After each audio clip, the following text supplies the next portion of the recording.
Hi, everybody in internet world. How we doing? Getting ready to do the show tonight. What's happening? You're exceptionally poofy today, Mr. Graham. Thank you. I've been digging at my hair a lot today. A long day. Just go back to normal. Shave that thing off. Maybe. We'll see. What's poofier, him or the Polish chickens? Me by far. Come on. It won't be for long. The chickens will be poofier soon enough. Oh. Yeah, well, my hair will continue to grow at the same rate it has been. Excellent. Are we, until it doesn't anymore. Remember, you're getting older there, stud. And look how thick and illustrious it is. Uh-huh. Wish you had this when you were 19. I had long hair when I was 19. It was already starting to fall out from what I heard. No, it was mid-20s when it started to fall out. Thank you very much. Sorry, it's 3 years later. Yeah. It was long and flowing locks for a good long while there. And honestly, 26 is when I shaved it all off. I saw one bald spot and I said, fuck it, it's gone. And I haven't looked back. And frankly, I am pleased with it. Oh. I'll never forget how weird you looked when you were in that play and had to wear a wig. Oh, yeah. A wig with no facial hair, too. Correct. No facial hair at all. That you don't know how weird I felt every day going to work, having to keep myself clean shaven for the most part. Like by Thursday, I had to be clean shaven again because I'm going back on stage. And yeah. It was fun when you were doing like all the different mustache styles leading up to it. That was pretty funny. That was pretty funny. But I liked you when you did the handlebars. Yeah, the handlebars. Yep, did it all. Yep, did it all. It was pretty cool. Looked like a Mexican biker gang. Great. Right. Now he just looks like a regular old American biker gang. Yeah, with the longer beard. I got to see my boy Tyler and get a trim this week. You know what you need to do is get those rings like the bases from System of a Down. Oh, keep growing it. You didn't see it the other day. I did Vikings. I had it separated. Yeah. I will send you the picture. It was for a video thing. It was a video conference thing we were doing for work, and my boss always wears a little tiny hat for drinking wine. It's like our taste and train thing. And I make fun of his little tiny hat like I make fun of you when you wear your little tiny hat and become the horse racing aficionado. Oh, right? yeah. So I was like, well, I guess I have to do something. So I did my split it and did them in little ponytails. I thought he was doing another condom joke. Talking about my little tiny hat. Yeah. It would be little and tiny, that's for damn sure. Well, it depends if you're circumcised or not. Then it could be your little tiny hat's hat. Heard. All right, we ready to get kind of like the North Pole is to Canada. Ready to get this thing started, kids? Yep, let's go.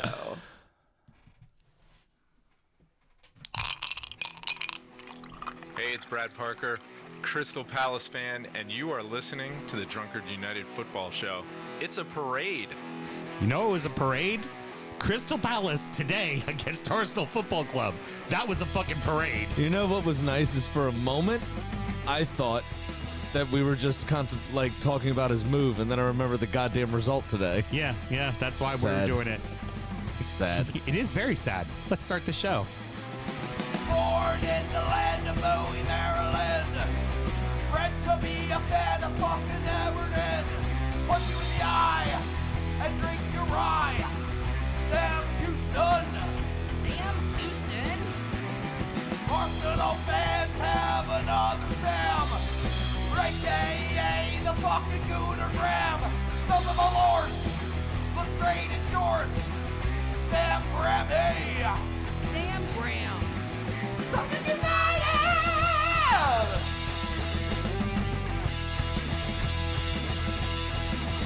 Fucking United!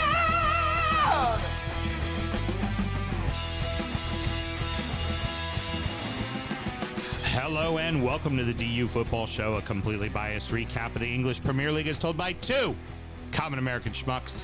I am your host, Sam Houston, and across the way from me, my co-host, wore his hair in a pompadour like the rest of the Romeos wore. Samuel Graham. Sammy, how you doing, buddy? I don't know that reference. Keeping the faith. Billy Joel. All You've right. seen him in concert. I've not seen him in concert. I thought you had seen him and Elton together. I didn't. No, not together. Oh, okay. No, I saw Elton solo. Oh, Didn't even have an opener. Because Elton just came out and started going. I wasn't ready for the jacket. You were just, whoa! Oh, there he is. There it is. Here comes the tears. I'm done. It's over.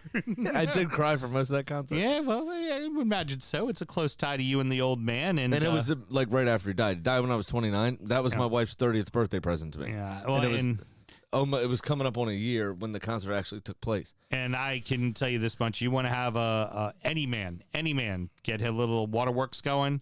If the old man's no longer around and there's some music or something sporting wise that happens, the first thing that pops into your brain. I mean, when Maryland won the national title was, oh my God, the old man's not here to see it, and I started crying. I'm going to need you to paint the rest of that picture. If you would, please. If you're not comfortable doing so, that's fine. I can do it.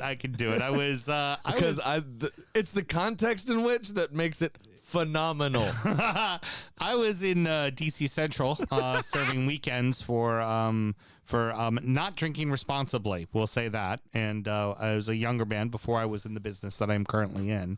And I'm doing my weekends, and they allowed us out of our cells where normally they would put us on lockdown at the time of night that it was, but they let us all watch the game.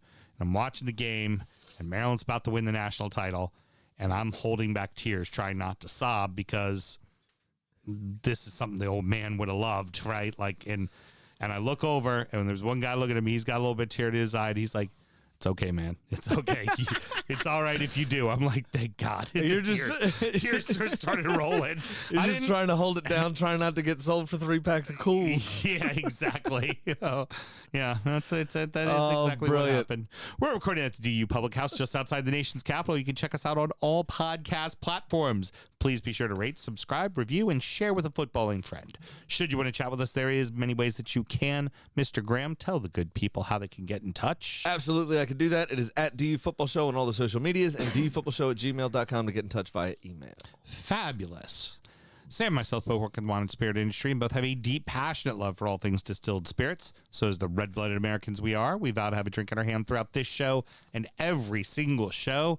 Sammy, it felt like only yesterday that we started the list, but we are already to number fucking 6. We're almost done. I know. Getting ready. I'm very excited for the top 5 coming. And then once we're done with that, what happens, Sam? The big whiskey party. And then after the big whiskey party, what do we do on this show? What did we do on the show? Gin binge. Oh, yeah, it's spring. Duh. Gin binge. Yeah, it is gin binge. I'm so deep in the list, I forgot about gin binge. Where we go apeshit. That's weird, because normally I don't forget about work things until the gin binge has begun. Right. where myself and Mr. Graham have quite an infinity. Well, and producer Mel as well. She's a big. Yeah, she is a big. She's a G&T girl, definitely. This is usually also where we get Rob on the show because he's a big G&T fan. Oh yeah, and we go because normally what it signifies is that it's finally getting warm around here, and we're wearing shorts even though it's like 60 degrees out. You know, I'm in that mode now. Well, I am too. You know, and then we go on just a binge of like 2 months straight of drinking nothing but gin and tonics. Yeah. Because all we've been doing is drinking whiskey. Yeah. You need to mix it up from time to time. Yeah. Mr. Graham, go ahead and take it away. What are we drinking tonight? Sure, absolutely. So we have the High Coast Have. Not sure how it's pronounced. HAV. It is 96 proof. Runs you about $50. As usual, this is going to come with a disclaimer that it might be more because it made the list. So don't hold us to that. That is Whiskey Advocate's suggested retail price. The panel rating gave it 93 points. It is a Swedish single malt. So one that Mr. Sven-Goran Eriksson might be proud of. Yeah. I will say to anyone in the local market that has interest in wanting to find this whiskey, DM me directly because from what I understand, the allotment that came out all went to one store in the Baltimore area. Is it who I think it is? And we're not allowed, well, it's not my company who represents it. So, So I'm not allowed to, if in our line of work, we can't single out a single place to get something. Unless they pay Melissa on our behalf. Right. So just, so please reach out and I'll be more than glad to tell you where you can get it. Cause there's not a lot of it out there if it's something that interests you. Like I know our boy Lars he's already asked, I've already told him. Yeah, so right. Is it the store that I'm thinking of though? For them, Yeah. For a big Bacchus account, yes, it probably is. Yeah. Thought so. Yeah. Mel, try this with a little bit of water to it. I think you'll actually change your tune. All right. So, anyway, your company blurb, comes from Johnny McCormick of Whiskey Advocates Tasting Panel. And he says, a culture of high-quality craftsmanship, innovation, and environmental consciousness sets Nordic whiskeys apart from other world whiskeys. Hav, Swedish for the sea, is part of High Coast's Exceptional Origin series, and its flavor shorthand is oak spice. Wood spices, peat smoke, vanilla cream, and orange peel on the nose precede a lush palette of fruit and spice displaying sweet apricot, peach, honey, and dry tropical fruits with a lengthy, spicy finish. Matured in bourbon casks, it mingles batches of peated and unpeated spirit, with some components receiving an accelerator period in 40-liter casks, coopered from Hungarian and Swedish oak. So stave after stave is one or the other. Which I've seen some hybrid. I've seen a lot of hybrid wine barrels done that way with American oak and French oak. Right. Yeah. Oh, wow. Yeah, you were right. The water does open it up a lot more, and there's a lot more nuance. Yeah. So I thought you might. Yeah. I thought you might Thank change you. that. Really big difference. I'm regretting not getting a glass now. I'll pour you some in a little bit, my dear. I have no thank problem you, doing baby. that. I'm holding it up to our camera right now because it's very light in color. You're off kilter. You're off. Turn it around. No, he's looking at the color. Oh, okay. Yeah. That's what I'm it's showing a very, you the color. very light in color whiskey. Common for something that does not see a wine finish barrel. Yes. Like this is definitely a homage to Speyside American white oak finished whiskey. You know, this is very much in the line of Macallan. So I get the honey a fair amount. Actually, I get a little bit of vanilla there up front. I don't really get any peat smoke at all. I thought it was more reminiscent of like Chivas, where it's like a sea salt water brininess. Yeah, I'll give you a brininess. Then it was a peat smoke. Not a peat for me. Well, they said peat in the aroma, and I didn't get peat smoke in the aroma. And they also said it was a blend of peated and unpeated whiskeys from that distillery, so it's still a single malt. Well, if you have questions, email us. Yeah. But I don't get peat. I get brine, like a salinity, almost like you get with an oyster. Yeah, I would give you brine. I would definitely give you Does brine. that make sense? Yeah, oh, absolutely. Like kind of reminiscent of a Chivas, like a seaweed kind of quality. Yeah, it definitely had, like, you taste the coast in that. I think this is top 10 because it's not from Scotland. I think this tastes like a Macallan to me. You know what I really enjoy is having the Asava in this back-to-back. Yeah. Two different Scotch-inspired world whiskeys that are all quite interesting, to be honest with you. This would, like I said last week, this would normally be the number 20, and I feel like it deserves more of, I think there's some stuff on the back end of the list that was a little bit better than this. Now, all that being said, certainly deserving of the list, and I think it's good, and I'm glad I bought the bottle, and I'm glad I'm drinking this bottle. I had to buy color. I'm not wowed by it. Yeah, no, I don't understand that. You know what this reminds me of a lot? Old Pulteney 12-year-old. Good call. That's a great call because that's a Highland Isle Way of Highland, Scapa, right? It's right. a way high. It's Wick, the town of Wick. Yeah. I used to represent it. Yeah, but it's like right up at the very top. It's the very top of the mainland. Right across from the across from the Isle of Skye or something. Not Skye. Skye is on the side. Oh, you're right. Yeah, you're right. Jura. No, Jura's down here. It's the one that Highland, Orkney. Orkney's the island all the way at the top. Right. Yeah. Sorry there. I had to break it's very reminiscent of their non-aged statement expression from Old Pulteney. Yeah. That's what it really reminds me of, to be honest with you. Water did open this up very nicely. Yeah, it's excellent. Took a lot off the back end of it. Yeah, that brininess took over for me when we had it neat during sound check, which you can find at patreon.com. But I'm intrigued. That was very good. Way to slip the jab. Well done, Sammy. /D Football Show. Very good. What else should we do, Mr. Graham? We should always remember to drink responsibly. Very good. Oh, shit. We got to cheers there, kids. Cheers, guys. She's going to steal another sip of my whiskey before she passes it back to me. Saw that coming. As to be Her MO. You left out the part of the story where when you got pulled over. Said, "Have you been drinking tonight?" You said, "No, sir, I'm drunk." Yes, I did. I did in fact say that one. Fucking brilliant. Well, I didn't know that detail. Obviously, it might have been. I think it was the same. That was the same one.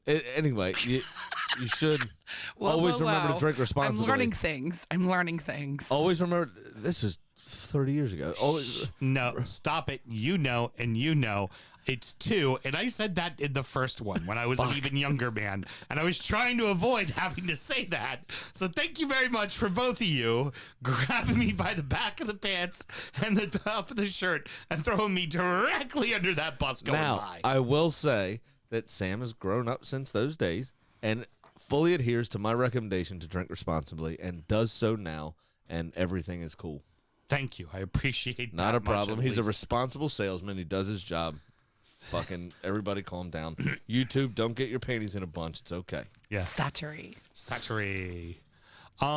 In what should be a historic victory for one side, Oh, we have to talk about Crystal Palace again? asks very, very serious questions of a storied franchise.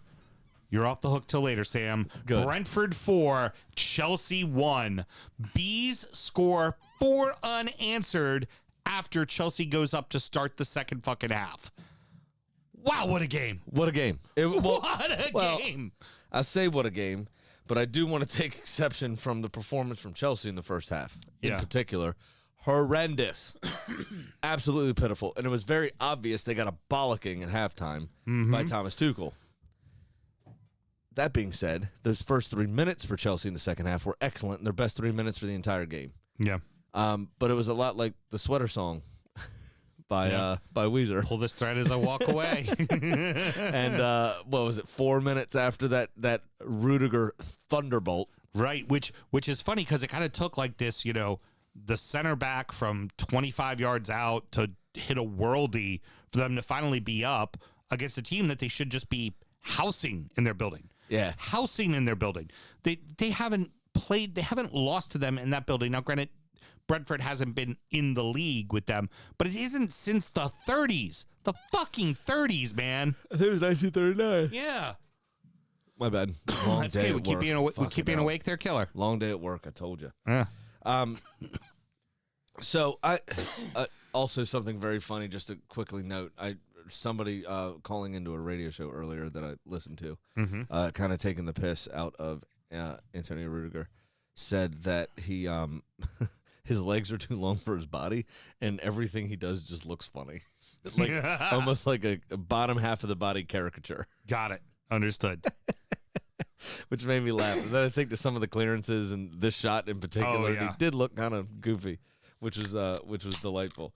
But now it was obviously it wasn't a masterclass from Brentford. They should have had the lead going into halftime, obviously, and they didn't take their chances. Was it 6 shots on goal, 4 in the back of the net? I think it was. Yeah, but there was 2 or 3. I think Ivan Toney had 2 in the first half, especially the one where Mendy fucked up and he chipped it too early instead of taking a touch. Yeah. I think there was a Brentford should have went into the break 2-0 up, in my opinion, but they didn't let the goal get them down, which I thought was important. They came straight back down. Again, 3 minutes later, was 4 minutes. Here it was. Yeah. 4 minutes for Janelt, and then again 4 minutes after that from Eriksson. 6 minutes later, Janelt again, and then Wisa in the 87th minute. So 3 goals in 10 minutes just put the stamp on it. It was like, okay, you're right. We didn't take our chances. You tried to let us know about it, but fuck you, we're here to play. Yeah. And they just went with this no-fear attitude. It was delightful. And it wasn't even so much that Brentford came to play. This is what you expect from – this is the Brentford we saw at the start of the season, right? Well, no, it's not, because they only scored 2 goals against Arsenal, but they put 3 past Liverpool and they put 4 past Chelsea. Right, but that's... So everybody wants to make fun of us. Go fuck yourselves. Sorry, I'm really on the defensive today. Okay, that's okay. How'd it go for you today? Not well. Sam, you should appreciate the fact that this is everyone's favorite show. All 3 of us have to do a shot of Malort. All the listeners are happy as shit that we all have to do a shot of Malort. So just relish in the pleasure of knowing that our listeners are going to be very, very happy today. Yes, they are. The Christian Eriksen train keeps on rolling, baby. The joyride. First Gotta goal love in it. the Premier League since coming back from dying was awesome. It was beautiful to see. It just, when I was watching it at the house, it's one of those that kind of go, Yeah, I'm okay with that. yeah, that's all right. And And it had nothing to do with the top 4 race, top 3 race, or whatever you want to call it. Had nothing to do with any of that shit. Just like, yes, please. Get more of that. So the Nice story. There was a tweet that was almost brilliant, but the problem was it was very wrong. And I'll explain why it was wrong in a second. But the way it was written was fantastic, and I'm still going to say it. It was Christian Eriksen, the last time Everton scored at Stamford Bridge, Christian Eriksen scored for Tottenham, went to Italy, won a Serie A, won a Europa title, went to the European Championships, died, came back to life, went to Brentford, and then scored again. Problem was Everton scored in December. Everton just recently scored there. But the whole point of he played here, he scored, then he went to another country, scored goals there, won titles there, died, came back to life, and then scored again. What else wrapped this up with a bow? To use an old one from you. Put a bow on it. Yeah. Is during the international break, Christian Eriksen got his first call-ups for Denmark since dying, and played at home in the stadium in which he died. Yeah. And scored in that game, which was pretty fucking great. Powerful. Oh yeah, to say the least. To exercise that obviously the moment was overshined by the good graces of his teammates and the good grace of whatever God it is that you believe in. But to exercise the demon of death in that manner, the first appearance in that stadium, and you get yourself a goal and a win. Mm-hmm. Yeah. It was powerful. It was awesome to watch, awesome to see. And then to roll that momentum back into the Premier League and to pick apart the oligarchs play thing was delightful. No Christian Pulisic in this one, which annoyed me. Yeah. I think they listed him with an injury, but I don't remember what injury he had. I mean, other than he played the bulk of the minutes in his international duty because the Mexico game was important. He played pretty much all of that. He played pretty much most of Panama. I think he got subbed out like the 70th minute, and then he played the bulk of Costa Rica. Yeah. So. Well, what one commentator said is kind of the weekend roundup. I think it was Tim Howard. You kind of wonder which team is coming back from the international break, especially the big teams that have pretty much all of their players playing internationals. Right, everyone's playing. Who's going to stumble, right? Which ones are it going to be? And as we've seen, and we'll come on to with my club, it was Chelsea and Arsenal. Yeah. By far. And United didn't look all that great either. No. But some of their internationals, though, the prominent ones, didn't play at the weekend. Cavani and Ronaldo specifically. But right. So it's one of those things. It's one of those things. Is this a hint of things to come for Chelsea? Are we about to see an implosion? I don't know, because this could be the first sign. And surprisingly, Thomas Tuchel's been handling the media well surrounding. Shouldn't have to, by the way. I don't agree with that. Somebody at the club should take some sort of fucking leadership role. Oh, Shouldn't God, yeah. fall on the manager to be the diplomat. But Thomas Tuchel has done brilliantly at managing the situation surrounding the club and the things that have nothing to do with the club apart from it being Roman Abramovich's money. And I think he's handled things up front, honestly, and he's showed compassion where he needs to. He showed disdain for that fraction of supporters that wants to be ignorant when he needs to. He's done a brilliant job, I think, at handling that aspect of it. We talked about a few times his inability to manage up, and how that's going to translate in a place that likes to sack managers. Right. He basically came out and said he was asked what's wrong, what went wrong today, what's the problem, and he was like, I don't know. Yeah. And it just smacks of I don't think he had time to process it, obviously, because they'd take the interview 10 minutes after the game ends. I haven't even had a chance to look and see what happened. All I know is it's like, what I'm happened. not really sure why we conceded 4 goals like this. Like it's not obviously part of our plan. Yeah, this isn't how we play football. So, is it the start of maybe he's kicking back and going, all right, start fuck everybody kind of situation, or if this is a one-off and everyone's just exhausted? Well, I mean, the big question still comes. It's the middle of the month when the first round of bills are due, and there's nobody there to pay them. Pay them, yeah. Could be. I think that's going to be the big question mark is what has the English government done? Have they figured out a way to get Abramovich out and have him not make necessarily any of a profit? Or do they just want to try to strip him of all of his money to make him a martyr, which in that regards, I would say, despite his ties to Russia, is if you do it to him, you then say you can do it to anyone. Well, I wonder how his recent attempted poisoning affects some of those things. Right. I wonder how, or at least reported that way. Not sure what it was, but I wonder how his role in some of those peace talks changes some things. Right. If at all. They might not. Yeah. How much of that is a PR move? I mean, that's for the government to decide, not for us. It really has nothing to do with the football. So agreed. I don't really know what to say about it, honestly, and I'm not that deep into it to really understand it. But unfortunately, the English government has made it so that the football and this storyline are one and the same. Mm-hmm. The top 2 hold serve as they prepare for a huge clash. Liverpool 2, Watford 0, Man City 2, Burnley 0. Reds now cruise to their 10th straight victory. They are, it's not always pretty, but they're just going right along. Oh, and this was not pretty. No, not at all. It was a pretty poor game. I thought there was a few moments where they displayed some pretty good football. But Watford had them on the back foot a fair few times. Allison was forced into a couple of decent saves, and Watford were wasteful at times even, to be completely honest.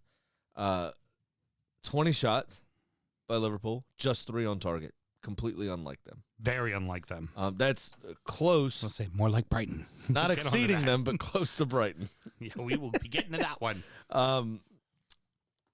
João Pedro could have been much more ruthless. You think to the one, especially I believe it was in the second half, where he kind of dragged his shot just wide of the far post as Allison was coming out and well beaten, but he couldn't find the inside of the net. You think if that was Bukayo Saka, if that was, Mo Salah on the other side, if that was even Gabriel Jesus, who wasted a couple chances himself in their game. Yeah.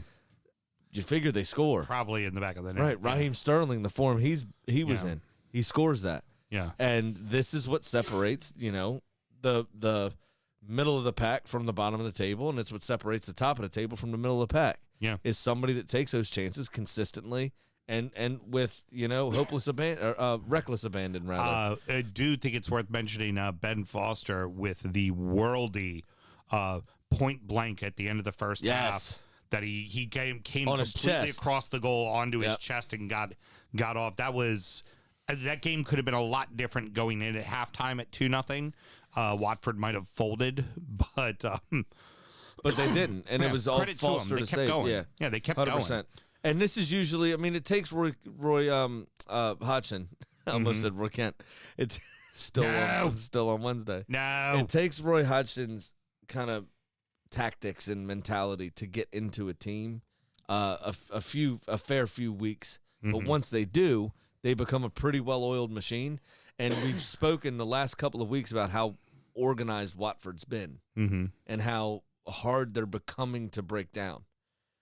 And if they can go on a little run and somebody like Leeds keeps dropping points or Everton keep dropping points, unfortunately, you very well could find yourselves in a shit situation. I don't see where they're going to have a run, though, is my problem. I feel like it's like, all right, you're better, so now you're losing games 2-0 instead of 5-0. I don't necessarily see where it's going to come from either. Yeah. But I'm just saying that if I was going to put my money on a manager, right, unproven Jesse Marsh, unproven for real Frank Lampard. Yeah, agreed. Or 70 years of hot experience in Roy Hodgson. True. I think that, I still believe that he probably would have been a better appointment for Everton than Watford. I think he joined a losing cause, but the way the management firings went, the sackings went, meant that your opening was already filled by the time that he took over, or vice versa, whatever it was. Vice versa. Now, but the other thing worth mentioning too here with Watford is, this is why I think they go down. The worst home record in all the league right now, and you go, okay, great, we're gonna get our chance. We're gonna get to play Everton, who we beat, but we're playing them at home where we don't win. Right? Yeah. Which that can, if you're not winning at home, that can really get into your head. Oh, absolutely. But conversely, again, we'll get to it later, but a team like Palace who plays at home and it's a fucking fortress, they're starting to get it, Yeah. And a team like Watford, it's like, okay, so you're hanging in games, but then you go home and God forbid you give a goal early, your fans start getting on you. It just becomes this roller coaster. And we'll come on to the actual incidents themselves, but a third consecutive red card going into Tuesday or Wednesday, whatever it is. Yep. Third consecutive red card in the Premier League for Everton. Bettered only by Arsenal, who did it in 3 consecutive matches, although one of those was an FA Cup match. Yes. Xhaka Partey Xhaka. Or no, it was Xhaka Gabriel Xhaka. Yeah. So, but yeah, 3 consecutive Premier League games with the red card, 2 of those being Michael Keane, is not a good look. And arguably one of your better defenders. And with Yerry Mina not fully fit yet. Kenny Allen, and then Keane. Keane was the most recent. First one was John Joe Kenny. No, Michael Keane was sent off recently, wasn't he? John Joe Kenny for 2 yellows, and then it was maybe I just conflated Allen. that. Yep. Yeah, you're good. No worries. But anyway, arguably your best defender that's available, that's fit and available, is now not going to be there for Burnley. Yep. With 6'7" Weghorst. Yeah. It's not a good sign. Not even your best defender, your tallest defender. Hopefully, Yuri, please, dear God, let Yuri Mina be healthy for his 1 game a month. I just need him for this one. That's the only one I need him for, this one. Yeah. But we'll obviously come on to your game later. It just sucks. City score 2 and keep it rolling, man. Yeah, so City were actually quite wasteful in this game. They dominated possession. They did everything they needed to do. Had 7 million shots or whatever it was. Burnley, as usual, laid their bodies on the line. Got a lot of blocks in. Nick Pope made a couple of really good saves and got outdone by a fucking technically sound Kevin De Bruyne strike. Because if that was any one of us and most of the footballers in the Premier League, that would have been in Rose Ed. Yeah, as high as he had to strike that ball off of the ground. What?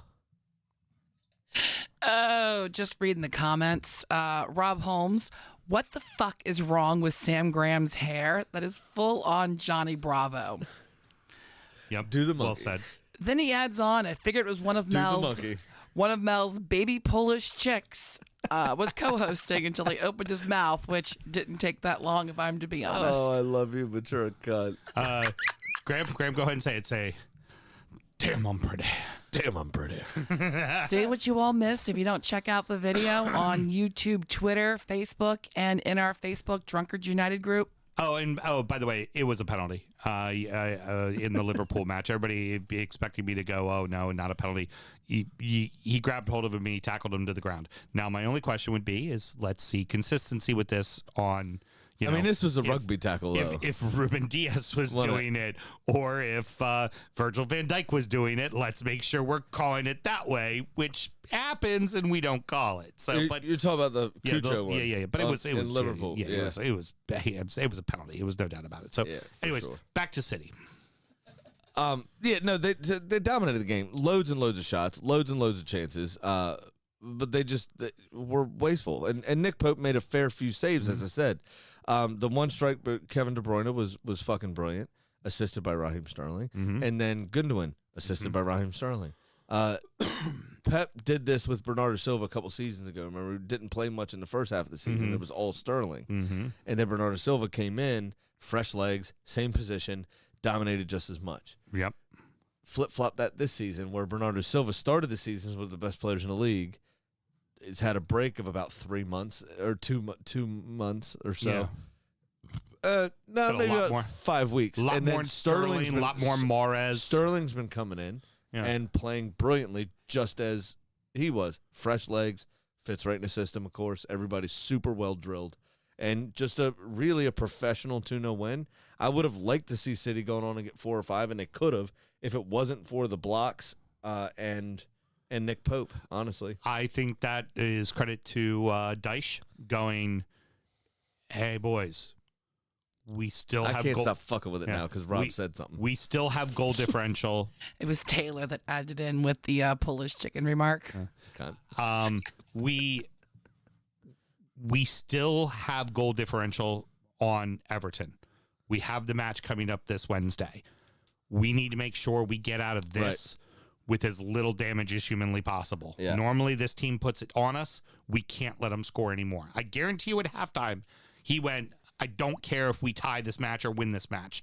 We can go out losing, but we better go out losing 2-0. That's it. No more goals. You guys better sell your fucking bodies to make sure that that ball doesn't go in the net a third time. Right. And you could tell that with the way that they played. It was, they knew they weren't going to get a W, but pardon me, but you knew they weren't going to get a W, but you knew they were going to go right at them. Yeah. They weren't going to stop. For sure. They were not going to stop. So here's the bigger question, the reason why I put these two together. What do you think happens Sunday, Sammy? We're going to talk about it on injury time, but I want to talk about it here too. What happens on Sunday? I think City gave a better account of themselves than Liverpool did. Liverpool looked a little leggy, a little listless. I think City looked sharper and were a bit frustrated by Burnley, but they looked a bit sharper, and in their performance, there was not the chances really for Burnley outside of the first 5 minutes at all in the rest of the game, where Watford had chances throughout and wasted them. Mm-hmm. I think it bodes better for City the way this weekend went, and lends me to believe that City will extend their lead at the top of the table and the title race will be over. Okay.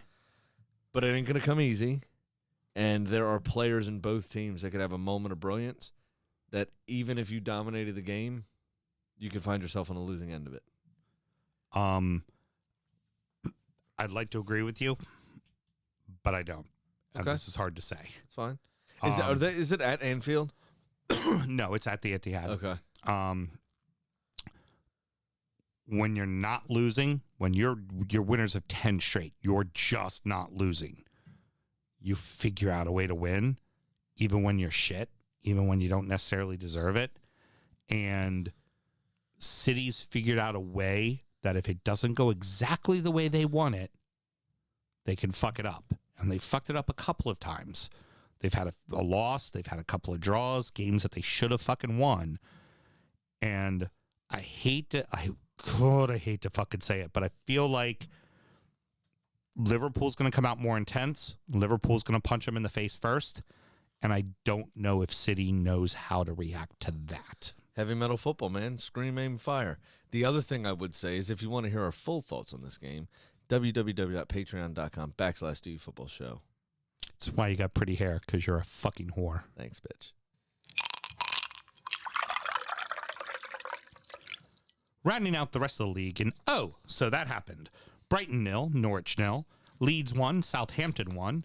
I need to get to the right paper because they stuck. Wolverhampton 2, Aston Villa 1, Manchester United 1, Leicester 1, West Ham 1, West Ham 2, Everton 1. I was saying a lot of ones. It was for a while, and then it wasn't 3 minutes later.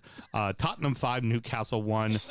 Keep giggling, motherfucker. Crystal Palace 3, Arsenal 0. I don't even know what you're talking about. Is this where we just wait till the end of the segment and I'll do our shots together? No, because it's only 2 shot glasses, so you and I are sharing our shot glass, Mel. That also makes for bad radio with that much silence, because we're all going to be gagging a bit after. Well, Houston's used to it now. Me and you are going to be gagging afterwards. So I want to go ahead and give you Norwich's stats here first, offensively, because they're going to sound bad, and then I'm going to give you Brighton's. Oh yeah. 6 shots on goal. 6 shots total for Norwich, 0 on goal. Mm-hmm. It's very disappointing, right? 31 shots, only 4 on target. You took 30, and your penalty wasn't on target, for fuck's sake. You mean to tell me you couldn't put a penalty on target? 31 shots. I will also remind everybody that's why Neil makes less. Oh, my God. Okay. That's why Matteo Ganduzzi said what he said to Neil make less. And all that being said, Sam, entertaining fucking 0-0. Well, this is a 0-0 of dreams here, isn't it? It was end-to-end stuff. It was intense. There were tackles flying in. There were a couple scuffles here or there. There was shithousery from a goalkeeper, a penalty miss. It had everything except the red card, really, in this game. It was a great 0-0. I fully enjoyed it. For what it was pretty fucking fun. Yeah, it was awesome. Oh, my God, if I'm a Brighton supporter, like our boy Paul, I'd be banging my head against the wall. I'd be so bitter. Yeah. Be like, how can you keep shooting and get it nowhere near the fucking goal? I heard a fucked up stat today. Brighton have scored 1 goal in their last 7. Oh, ouch. And it was by a defender. Ouch. Yeah, now, to be fair, for a large portion of those games, Leandro Trossard was injured. Mm-hmm. Solly Marsh is just coming back into fitness. And Neil Maupay has had a very difficult time with his confidence over the last 3 months or so. But Danny Welbeck just coming back from injury. Like, their front line is not like hitting on all cylinders, and Alexis McAllister is super streaky. Yeah. And inconsistent. Yeah. Yeah, at best he is streaky. So they're really, they don't, and Yves Bissouma, I think, was injured for this game or suspended from a red just prior to the break. Might have been. I don't remember. I think it was a suspension. But so they have a little bit jumbled up in midfield as a result of that, and then your whole front line is kind of discombobulated because of recent injuries or just coming back or this, that, the other. So I think Brighton will right the ship, but it's not a great look, to be fair. Mark my words on this one for the offseason. Brighton, because they've liked to go into the world of Belgium a lot. They like to buy people who play in the Belgian league. They're going to buy a top goal scorer from Belgium in the summer because it's something they could get for $15 million. Can I make a suggestion? Yes. I think hasn't really been consistent, but he hasn't exactly scored a ton of goals in the Premier League. Mm-hmm. But he scores, I don't know, he scored a few. Mm-hmm. But won Chelsea a title. I could see somebody like Michy Batshuayi ending up at Brighton. Okay. And being a point man and finally getting a run of games that I think deserved, that he never got at Chelsea, which is why it never stuck. Right. Well, the other thing with that, too, with Brighton as a whole, last week I was very critical of the fact that they've been nosediving and critical of, 2 weeks ago, of Graham Potter. I think this might actually play into Graham Potter's role where he can just look at them and go, I need a fucking point man. If you're happy with what I'm doing, because we're playing attractive football. Lukaku might be up for a loan after the season. Yeah, no shit. Timo Werner apparently wants out, and well, last time I checked, somebody can't pay their bills, allegedly. Not allegedly, very publicly. Chelsea is like 6 days away from eventually administration. He'll be able to pay his bills, and then he's going to remember those of us who continue to say allegedly. This is Dane Cook's old bit. Yeah. Where he says somebody's going to inevitably shoot up the office, that weird guy. Yep. And he said, you know what I would do? That guy, I'd give him a Snickers bar every time he came around, and whispering, talking to himself. Yep, he said, I'd give him a Snickers bar. And he'd come in with a shotgun, and he'd go, oh, thanks for the candy. And then move on to the next office. Yeah. So I think this actually plays into Graham Potter's hand, where he's able to look at him and go, you need to get me a fucking striker. Yeah. And I think it's gonna play $20 million. Listen, I need someone who could be a point man. The higher up they finish in the league, though, it's going to benefit them. Yeah, but right now they're going the other direction. I understand that. But what he's going to be able to say is, like, listen, what, are you going to go play for Arsenal and not start because they've got XYZ? Mm-hmm. Are you going to go play for Chelsea and maybe not make any money anymore? Right. Are you going to go to Manchester United and be part of that shit show? Right. Or you can come here, play week in, week out, and be part of something that grows us too. Maybe it's the McRib Trophy. Right. Maybe it's a Europa League next season. Right. Everton obviously don't have their shit together, so that's one less club we have to worry about in the top six. Exactly. You know what I mean? Leicester's that getting could older. Be, other people's shit situations could be the selling point to go to Brighton. Yeah. Right? We're both salesmen. Yeah. You got to look at the whole picture, right? So when I say to somebody, hey, look at these 4 flavors, they suck. They're not selling. Yeah. You know what it is? Holla dill pickle. You know what I mean? It's one of those, like, you got to just move around and do things and shift, and you wear a lot of different hats. And I think Graham Potter's capable of that and capable of selling Brighton Football Club. Hey, people love their picklebacks and fucking be more, okay, hon? That's all there is to it. For Norwich, and then let's move on to the next one real quick. Just this is what I expect from Norwich the rest of the way. I don't expect them to go lightly, but I also don't expect them to do anything. I expect them to be 20th place. I expect it to be better than it was when they went down under I can't remember his name now. The Topics. Why am I forgetting his name too? A total brain fart. Farka. Daniel Farka. Daniel Farka. Yes. Fark you. Yes. All right. Moving on. Leeds get a early lead. But still not be a fight was the end of that Yes, sentence. exactly. Yeah. Leeds get the early lead, but they forget one thing.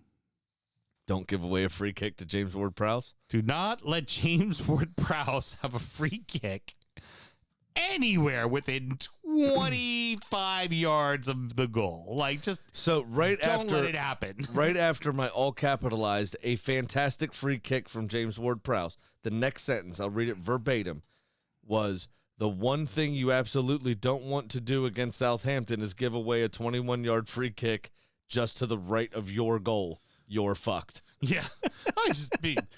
We chatted about this last season with producer Mel when Southampton beat Villa 2-1. What was it? 2 James Ward-Prowse free kicks from the same fucking spot in the same fucking corner that the wall couldn't get up for, and then Emi Martinez just went, "Oh, hey, look at that in the back of the net." It's but brilliant. Would you look at that? Woo! Hey, how about that? Hey, you know what? I don't mind being a one-trick pony, right? Mm-hmm. As long as it's a hell of a trick. And I think with that free kick, I'm pretty sure James Ward-Prowse now holds the Premier League record for goals directly from free kicks. He said, "Get on it. Let's ride it. My pony." That's exactly right. what he fucking said. Fuck, whatever, bro. If that's what you're good at, do what you're good at. That's cool. And he just lives it. It's awesome. Still, for both of these teams, a needed point because Southampton was starting to slip quite a bit, and Leeds right now just don't slip back into it. You're just on the outside of it, and if Everton does what they're supposed to do and suddenly leapfrog you, you want to make sure you're 5 points out of it. You want to make sure you've got more than a loss to be out of it because your goal differential is so horrific.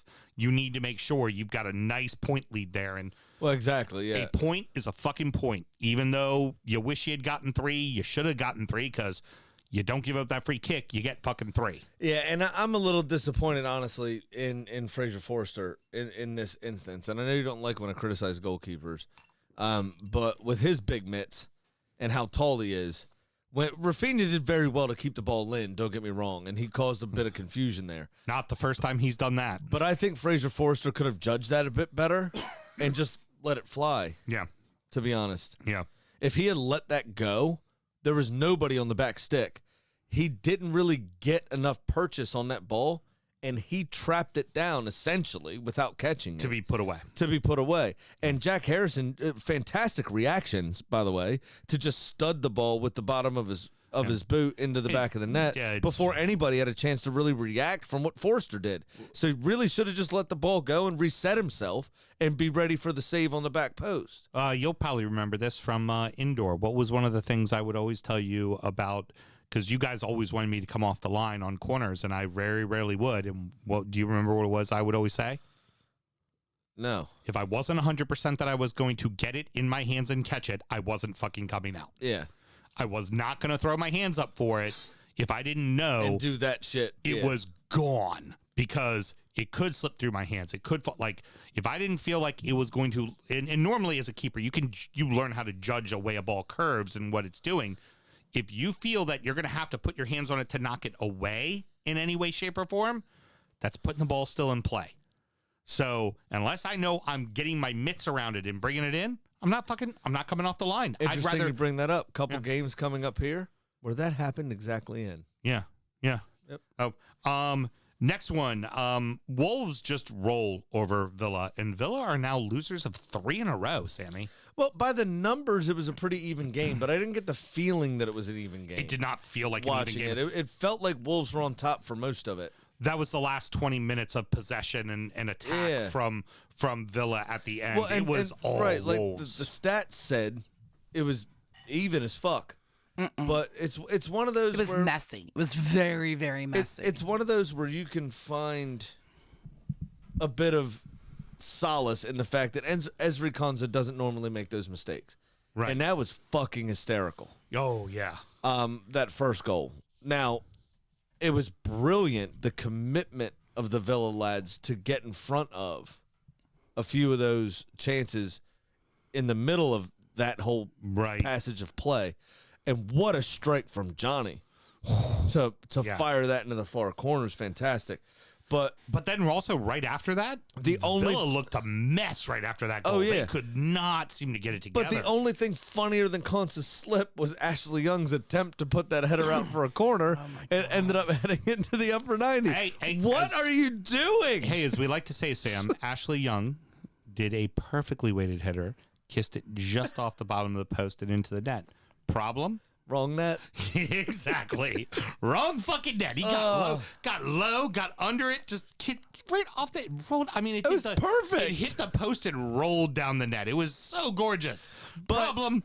Wrong goal, mate. Villa did come back and try to do some things. They hit the post.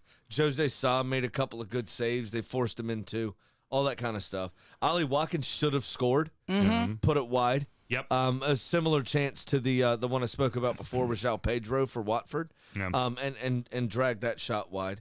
Well, Wolves did what they do. They got a lead and they just sat back and went, "Okay, we dare you." and they they did a great job of shutting down, particularly Coutinho. Could not create a fucking thing. Matty Cash fucked the chance off there at the end. Right at the very end. I think, unfortunate for him, I want to cut him a little more slack than most of the pundits are doing. He was standing in the portion of the stadium where the line of the shadow was in the sunlight. You don't see the ball very clean. And that light, the way the ball was coming into him, would have started in the darkness and come into the light, which changes your entire fucking perception of shit. It looks deeper when it's in the shadow. Yes. The minute it comes through the light, it's on top of you. It's right in your face. But conversely, if it's coming from a light portion of the stadium into the shadow, it's a ton easier to deal with. Yeah. Mel, while we were watching the match, she was like, "This is a derby, right?" Like, because it just didn't feel like one. And then towards the end of the match, she's like, by the end, she's like, "It's a derby now."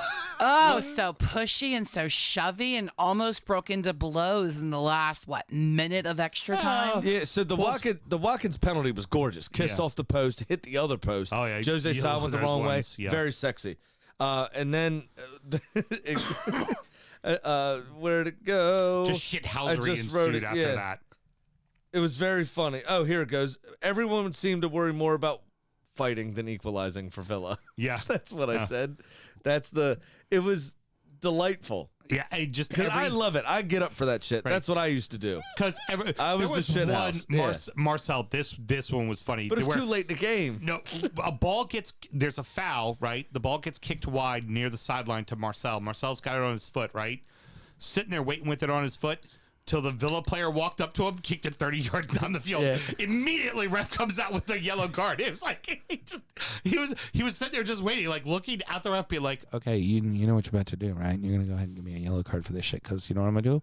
Whoop, we do that. That's what I'm gonna do. Now I'm gonna walk away and act like, what do you mean? What do you mean? I don't deserve that. Every single foul from Wolves was a hard foul, and then they'd all stand on top of the ball, going, "What do you mean that was? I don't understand. That's a foul." And then of course Villa's pissed, so they start pushing. And I don't mean to be offensive. That's a very Portuguese thing to do. Oh yeah, Oh, yeah. You can tell the bulk of that team plays for the Portuguese national team. This is very much a page out of their book. That's a very Portuguese thing to do. Or, as from people from this side of the world will know, that's a CONCACAF thing to do. Oh, that would be very much an El Salvadorian thing to do. Let's call it out by the club who does it the most in CONCACAF. Remember, 2 bites and a titty twist in one match, and only 2 red cards to show for it. And one of them wasn't the bite. Fucking hell. Fucking hell. Fucking Josie Altidore got a purple nurple, got a titty twister in a game from a player. Just too funny. Mel, you can't avoid it. You got to do your shot. What's your thoughts? I'm writing down purple nurple from a player because that might be the title. It was sloppy. I didn't enjoy losing. With the purple nurple of the game. All of Did he the miss? above.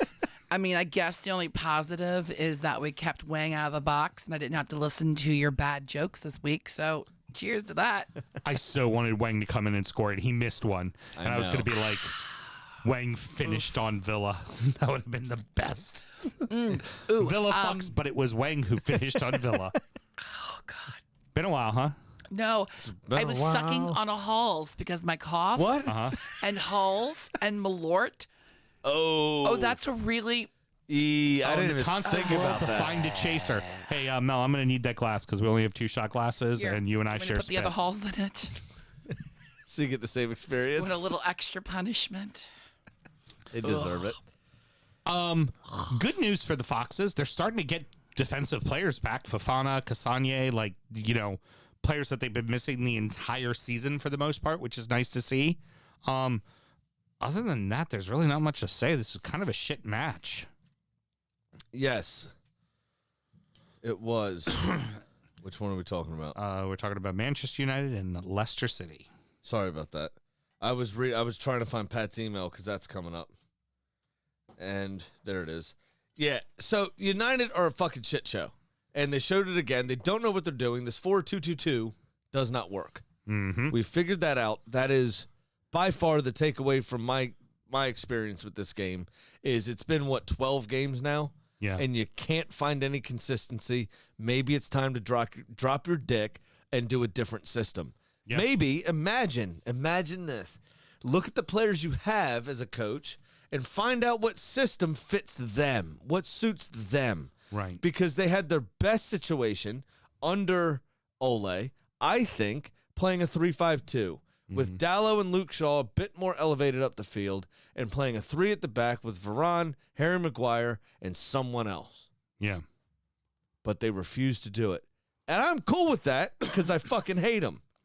Mm-hmm. Again, reminder, this is a biased podcast. I wouldn't mind seeing a 4-2-3-1 out of them. That would also be fine. Especially if your one is Cavani or Ronaldo. That's a perfect one. And then you have Bruno Fernandes directly behind him. Yeah. You know? The other problem with that, though, is in these sorts of situations, Fred's too deep to save your ass. Yeah. And I would also argue that if Fred is the one that needs to save you, you're fucked. You're fucked. So my next, I had Foxes have starting defense back, comma, is Fred United savior? Because he's now saved him multiple times. 3 times this season, I think. The one that This is his highest goal-scoring season ever in his career. Well, the one And that he's got 4. all United fans want to yell and scream about and pin all the blame onto, and he seems to be the only one that's consistently playing It's well. Fred, it's McTominay, and it's fucking Harry Maguire. And that's what anyone ever wants to bitch at. Yeah. To the point where England fans actually booed Harry Maguire for England, who he's been brilliant for over the last 2 years. It's absurd. Yeah. It's a fucking basket case club. And I was concerned that when Newcastle started to get their act together, that we weren't going to have anyone to make fun of on a consistent basis. But you, kind sir, and Everton Football Club, and Ralph Rangnick, and Manchester United Football Club have stepped right up to fill that void twofold. Mm-hmm. I'll be honest with you. I'm looking forward to the fact that next weekend we play United at home. Yeah. I like what we can do against them. Yeah, because they're so dis-fucking jointed. And we've played well at home. It's not a system that encourages football. People are too far away from each other. Yeah. They're too disjointed. It's terrible. Yeah. It's awful. It sucks. I hate watching this. In this scenario, your creative players are too far wide, your defensive players are too narrow, or vice versa. No matter how you do it, at some point you need a bank of three. Yeah. And they're not doing that. And it shows. There are too many holes throughout the midfield to be able to play through, and it's very fucking simple for the opposition. And they're lucky that they have the quality of players that they have because they have boatloads of fucking money that can rescue them in these sorts of situations. Yeah. Also, they're Manchester United. This game was at Old Trafford, and they were lucky enough that VAR was in their favor that day because I don't think that was a foul. Yeah. I think if that game happened on Tyneside, if that game happened in East London, if that game happened in South London, that's not called, and James Maddison goal stands. Mm-hmm. Yeah. And Leicester walk out 2-1 winners. If that was any other club almost in the country. Yeah. Hey, remember, Gylfi was sitting. Blinding 6'8", David De Gea. Remember? Yeah, no, I know. So that shit works. I'm just saying it's fucking atrocious. It's ridiculous. If you need me to, I can grab the documents, Sam. They're right over there. I can produce documents that'll tell you all about it. I just think it's absurd, is all I'm saying. Nothing you do about Cresswell's free kick in West Ham and Everton. No, but you can do something and should have been done about Cresswell kicking Richarlison in the face. Yeah, well, I was going to get to that right at the end. But that first goal, what are you going to do? It's a perfect free kick. What was that? Perfect fucking No, it was free excellent. kick. It was gorgeous. To be honest with you. And then unfortunately for Everton, you make a handful of mistakes, and one of those mistakes is end up what's getting you. Now, wait a second. I did have something about that here on these notes. Aaron Cresswell had a fantastic free kick. Could have only been made better if he was facing a goalie with normal-sized arms. Mm-hmm. That's what I said. There you go. Very fair. Yeah, he put it in the upper 90s. Normal-sized arms wouldn't have gotten to it. And then I said Pickford looked like he was trying to crowd surf at a rave that no one else was having but him. Heard. Very good. Having a piss. Well done. Well done. I would expect nothing less. You just remember your game comes last. But Everton showed fight. They got themselves back into it. Here's the thing that was encouraging is that Everton has gone down 1-0 and then folded since under Frank. They went down 1-0 on the road against a team fighting for a Champions League spot, and they equalized. I thought Alex Iwobi played very well and really tried to get y'all back into it. He had a great game, except for he had one fuck up, and that it one led to a fuck goal, up yeah. led to the goal. And Now- it was 3 minutes after we had scored, and that was just like, fuck. I think it was Richarlison, wasn't it, that studded the ball, much like Jack Harrison studded into the back of the goal, studded the ball back to Mason Holgate for him to score. Yes. Took a bit of a deflection, but it was a great goal, I think. Yeah. It was a good strike. It was. And it was definitely staying on target from the off. Right. It was a good hit. But what invention by Richarlison? That was fantastic. yeah. As we mentioned, third straight sending off in 3 consecutive games for Everton. League games. Yeah, league games. Two were accumulated yellows, and one was a straight red. Obviously, thank you VAR. Everton after that just weren't going to be able to get themselves back into it. David Moyes is way too smart of a manager to let that fucking happen. And West Ham's too good of a team to let that happen. Yeah. Newcastle is a team you can catch off guard and beat down 10 men. West Ham is not that. Did you hear all of the post-match food references by David Moyes? No, I did not. Oh, this was strange. He said this was just the beginning. It was the appetizer. We still have the main course to come. Uh-huh. Well, and then after that game is, Brentford. Yeah. They didn't mention dessert, but Okay. are they... And is Dessert? that dessert? Very good. That was strange. He really liked his time abroad, didn't he, with all the tapas and everything? Yeah, he did. Now, here's my big issue with the Cresswell kick is that didn't even go to VAR. It was an automatic yellow. Let's go right back to the Newcastle game where it's a yellow on the pitch and the ref says, no, you need to take a look at this. He didn't kick him in the face. Richie made a meal of it, but he did kick him right in the shoulder and the chest. There was no hiding that. He fucking kicked him. He was on the ground and he kicked him. That's a it's a fucking red. It's not debatable. And the ref gives the yellow, and everybody's like, okay, keep it moving. And you mean to tell me in that circumstance, VAR does not look at that, where a player kicked another player, physically kicked him while he was on the ground, and doesn't go defenseless as well. Hey, mate, maybe go take a quick look take at a that. chance. Yeah. Like again, VAR sees what it wants to fucking see, and that did happen quite late over in the game, and over. though. I don't know. It doesn't matter. He deserved a red. You're absolutely right. It doesn't fucking matter. My point to say that was I don't know that it necessarily would have affected this result. Yeah. If it happened in the 58th minute, yeah. Oh, no, it wouldn't have affected the result, but I would have loved to see the fucking bastard go off. No, of course, yeah, because it would affect them in their next game, and deservedly so. They deserve to have that happen. Yeah, no, 100%. 100%. You know I don't disagree with that. I'll consider it a makeup from last year when he got sent off for the swing-through ball that shouldn't have been a red, but that didn't benefit us at all. No, you know? I'm with you. And the last thing I would say about this game from my perspective, and a serious point, is I thought Frank Lampard really didn't chalk this one to a win going into it. I think there was because, and I'll say this, the reason for my thinking this way is he made a few quite weird subs.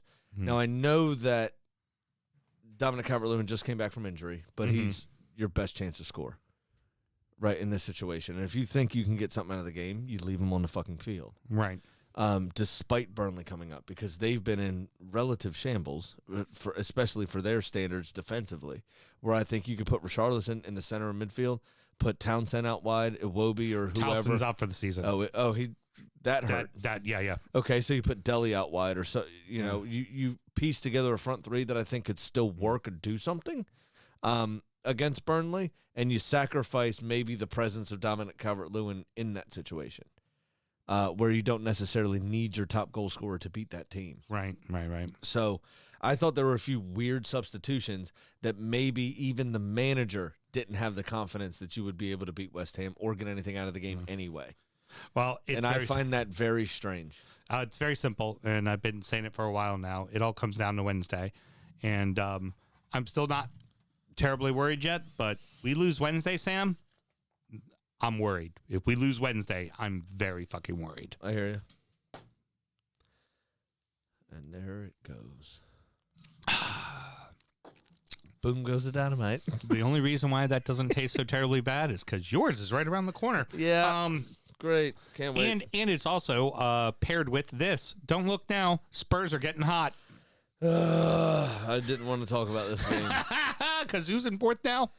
Spurs on goal difference, although we do have a game in hand. And we play them and we play Chelsea, both of which we now have suddenly looks good. We have a good chance of winning.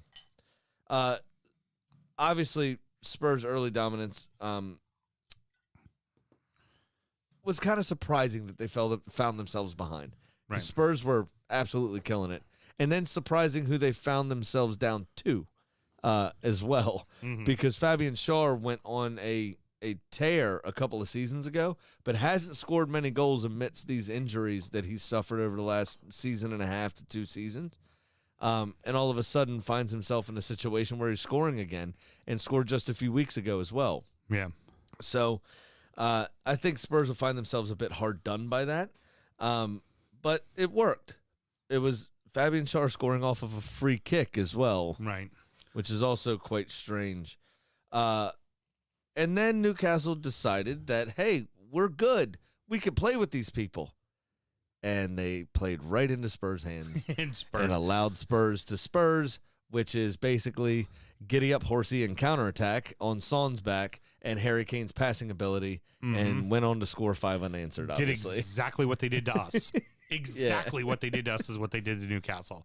They went, okay, that's cute. Okay. How you like that? Here you go. They had 3 defenders scored. Yeah. In this game. Don't look now. Newcastle has probably already done enough to get themselves out of the fight, but they've also lost 3 in a row. I would tend to agree. Yeah, no, absolutely. They have. And this is where, okay, let's say my boys win their games in hand. This is where I've been kind of telling you, oh, hey, if Everton does what they're supposed to do, win the games at Watford and at Burnley that they're supposed to win, and play a Leicester team that's not really in it, Next thing you know, Everton could be in 12th place. The reason being is because Brighton, Southampton, and Newcastle keep fucking losing. Yeah, so I would say this about Newcastle. Hell, even Villa for that regards, because they're on the bottom half of the table right now, too. I think this is a good result for Newcastle in a sense that it's a wake-up call, but it's not a drubbing like Ralph Hasenhüttl tried to claim the 2-9 nils were. And there it is. He sneaks it in. Earned myself another $20. I'm going to go ahead and pass this across to you right now. Can't wait. And the first thing I wrote in my notes, in all caps, all Palace.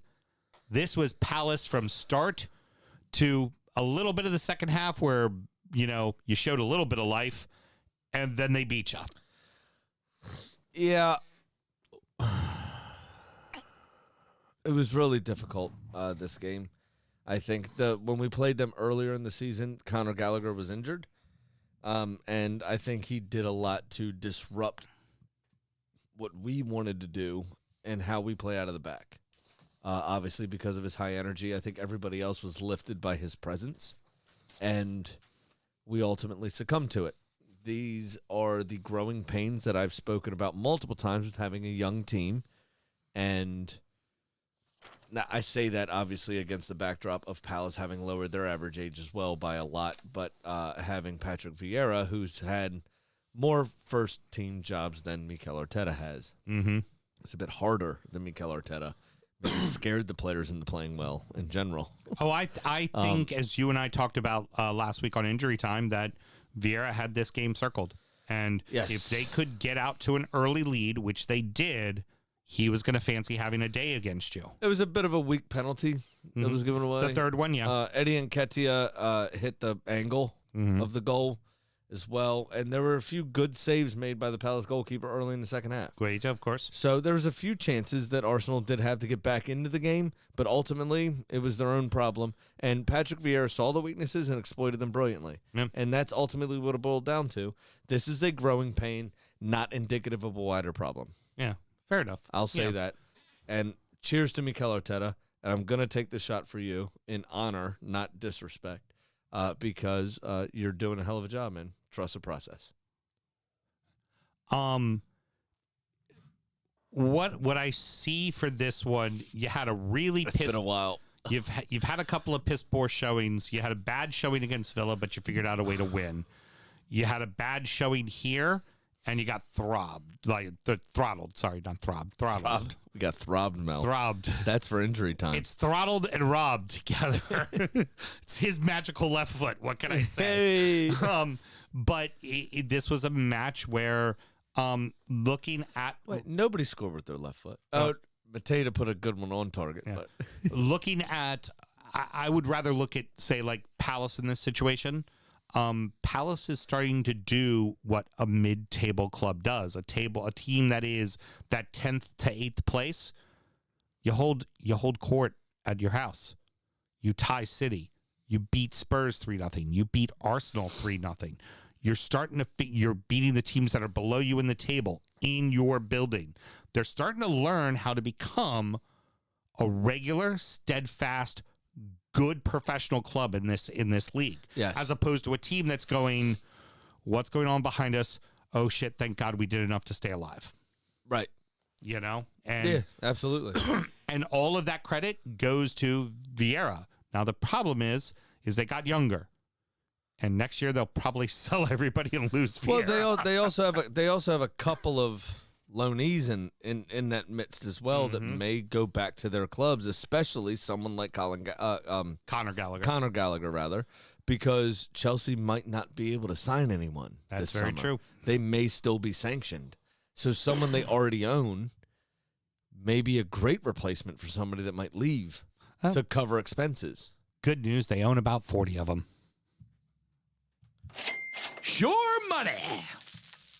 All right, Sure Money. This is the segment where we give you our bets to better inform you for your betting and hopefully to make shit happen. I'm going to run a little differently this time because our degenerate gambling friend Pat is not here. So I'm going to give you my entire spiel, and then I'm going to give you Pat's stuff, and then I'm going to close with you, and then we go on to what we all know and love. Okay? Does that sound good to everybody? So, to clear up some of the muck from the last couple weeks because I had a bit of a blinder, I hit one that included the Liverpool game, which happened this weekend. Note, this is the segment that Sam Graham takes full charge of, and it's a complete shit show. That made me $365. The 80 Disclaimer. minus the 81 I was already down, right? Then minus the 100 from the bet from this week that I actually lost, right? So 365 minus 181, I'm still up 184 in the black. Woo! Hey, Mel, I think it can be universally said, do better.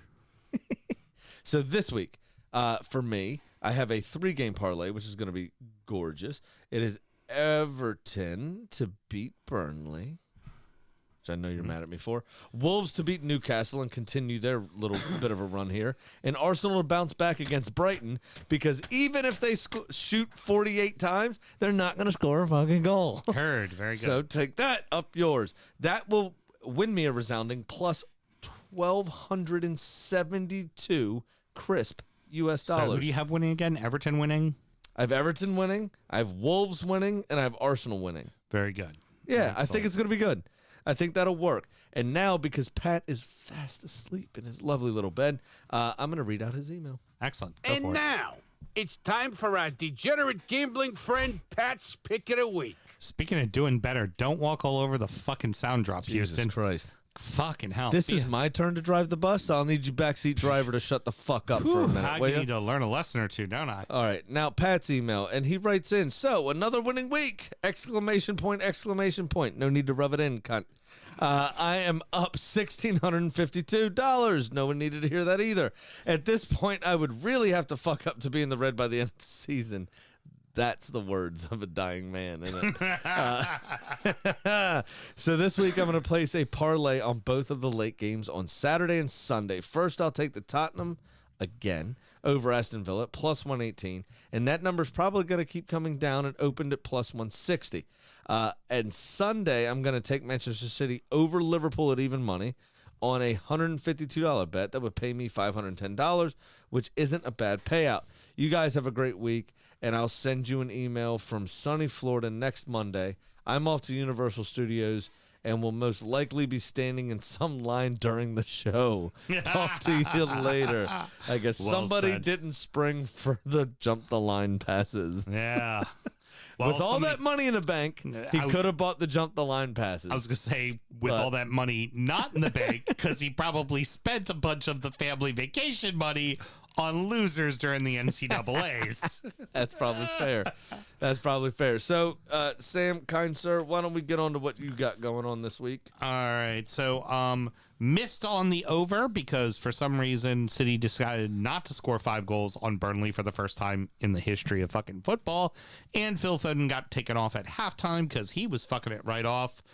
I am now down $1,029. Big Sam's Lock of the Week. Mr. Graham, I'm not sure if you're aware of this, but 21.875% of the time, it works 100% of the time. Mel will get really close to the shirt. Well, it was I getting want him to hit higher. this week again. It dipped. No, it dipped. It's 27. I was getting up there, and now it's dipping down. So Yeah. got to get back up there. Oh, yeah, because it didn't score 5. That's right. Now you decided to play them close, Burnley, is what I typed for. Oh, my loser. I forgot the loser. And this is in reference to your loser last week. Uh-huh. I'll do you one better. Missing 3 out of 3 is worse. Sorry. 2 out of 3 is bad. I love it. Yeah. Mr. Graham, I am also betting on my boys. I am going to take Everton to beat Burnley with Richie to score at any time at plus 429. I know he has not been scoring, but you know what he has been doing? Hustling his fucking ass off and trying to fucking do everything he can for this team. And I think it gets rewarded in a win at Turf Moor. I'm going to call it now 2-1. Well, Richie is also a streaky scorer in general. I'm not going to get to the piece of paper. It's fine. I'm like watching his OCD just throb. Is that his left OCD or his right OCD? Fuck you. I got the piece of paper and it's in the cup of losers. Both of you, speaking of throbbing, suck all of my throbbing right now. All of it. Richie has been streaky, and he's usually starts really hot, falls off in the middle. He's basically Brighton in a striker. Yeah. Super good at the beginning, shit through the whole middle, and then super good again at the end. We're reaching the end. It's time Also- for him to start scoring again. Also, not having Calvert-Lewin around, it's very easy to then just hone in on him. Yeah, and very, make him very the true. Only thing you worry about. I have a feeling Calvert-Lewin went out at in this last match because Frank plans on playing Richie and him the entire fucking match, the next match. Yeah, and that's a super fair statement. So that's an segment. You've done all right this year. I would expect better, but we'll let it pass. You know what we do have that's awesome and better than anything anyone could ever imagine? A fucking chicken.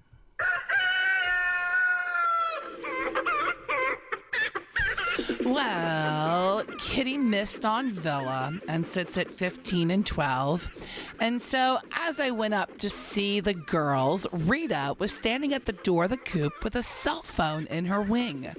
It was Kitty FaceTiming me. Of course it was. Oh, she looks great, by the way. Oh, good to Younger hear. than ever. She must have gotten a facial. Oh, so good to hear. Now, she was at a winery in Mendoza enjoying a Malbec with Marcelo Bielsa. Got all the way down to Argentina, Mendoza. Careful. He likes to fuck with grenades. Weird thing at the winery, I do believe he was sitting on a bucket. Now, while he may Better no than a nude longer on a trainer's table. while he may no longer be the manager at Leeds, he is still clearly rooting for the club to stay up, and so Kitty is picking Leeds to beat Watford. Yeah, fair bet. If we're going on a quick Marcelo Bielsa tangent, do you remember when he showed up to that Chilean player's wedding with 7 tapes as a wedding gift of his best performance? That's legit. It's a real thing. It's the type of lunatic think- Bielsa is, man. Were they on-field performances, or was this something else? No, they were on-field performances. He was like, "These are the 10 best games I think you'd like a collection of. Happy wedding." If it's going to be that kind of performance, I think it would be Ewan McGregor saying, I haven't felt that good since Sol Campbell scored in 1972. I think, you know what I think? Honestly, Frank Lampard should take a page out of Marcelo Bielsa's book and spy on their next opponent. Fuck's sake. Well, all I know is I hope those tapes came with a warning, such as, please gamble legally and responsibly. Championship corner! I've fallen and I can't get up. Oh, no. Producer Mel, thinking on your feet is something you're very good at, but a lot of championship clubs aren't. Huddersfield, look at us with fucking transitions. Oh, get it. Fire!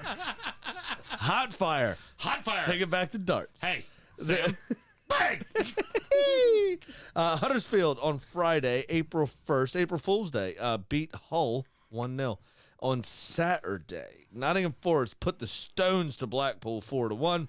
Bournemouth continued their kind of recent ways, beating Bristol City 3-2. Barnsley and Reading 1-1. So Reading dropping points. Let's keep going. Swansea 4-0 over Cardiff, keeping themselves in the playoff conversation. Blackburn, though, dropping points 2-2. They tied with Coventry. I think they're now to 4th. Derby, as I said, with that result from Reading, Derby won 1-0. So they picked up 2 points on Reading, which is huge. I think they're only a point behind Preston North End now, too. Yeah, we're gonna look because Preston, who they beat, obviously a bit of a 6-pointer there. Luton and Millwall. Millwall was obviously in the conversation, so was Luton, tied 2-2. Borough, who was also Middlesbrough, obviously, who was also in that conversation, beat Peterborough and put the Stones to them 4-0. They're in the spot now. They're in the last spot, I believe. Yep. Fulham and beat QPR, got back to winning ways, 2-0 in that one. And Stoke, who was also in the conversation with Sheffield United, beat them 1-0. Before the month's out, which is excellent. we're going to hear that Fulham not only has gained promotion, but I think Fulham will have it wrapped up by the end of the month. Yeah, I think that's probably right. Birmingham then beat West Brom in a derby 1-0. I do need to bring up quickly, and we don't normally do this, but I thought it was especially poignant being a recent Premier League manager, talking about Steve Bruce. Mm-hmm. I heard his post-match in this game. Did you? No, I did not. He said this was quite possibly this is not a direct quote. This is a summarization. Quite possibly the worst football match he's ever watched, and that's by both sides of the pitch. Wow. And this is Steve Bruce talking. Right, who puts out some pretty shitty fucking matches. He's managed 1,000 games, and by definition of all of this, has managed all of those 1,000 games himself and seen those teams play. Yes. Yes. So it had to be a really bad game. I obviously didn't see it. Right now, Alan and Keith are going, thank God we fucking got rid of him. It's so bad. So anyway, those words would have been uttered from his mouth while managing Newcastle at some point this for season. sure. Yeah, absolutely. And I'm sure it was all made better because what was the Sainsbury's across the street? Yeah. There's definitely a sausage roll available to him after the match. All right. He forgot right about it. No problem. Anyway, that leaves Fulham on top with 80 points and a plus 60 goal differential. Fucking hell. The Look at them all closest team, city-like. the closest team to them is number 2 Bournemouth on 72 points with a plus 29. Fucking hell. Yeah. That's insane. Huddersfield find themselves in 3rd on 66. Luton in 4th on 64. Middlesbrough now in 5th on 62. Blackburn have dropped down to the last playoff place in 6th on 62 points as well. Just 2 goals behind Middlesbrough. Mm-hmm. You still have Sheffield United and Forest tied for 61 points. Forest actually above them on goal differential as well. I read that in the wrong order. I apologize. Forest in 7th. Sheffield United in 8th. On 61, 59 points for QPR, 58 points for Millwall, Coventry's on 56, West Brom on 54, and Stoke and Blackpool are both on 52. And a lot of those teams have games in hand. There is still a ton of movement to happen in the championship playoff places, and these last 6-7 weeks are going to be fucking intense. Where they will It's going to be like camping where they with will your play wife. where they will play 467 games.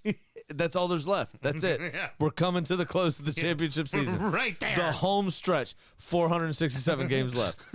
It's almost done.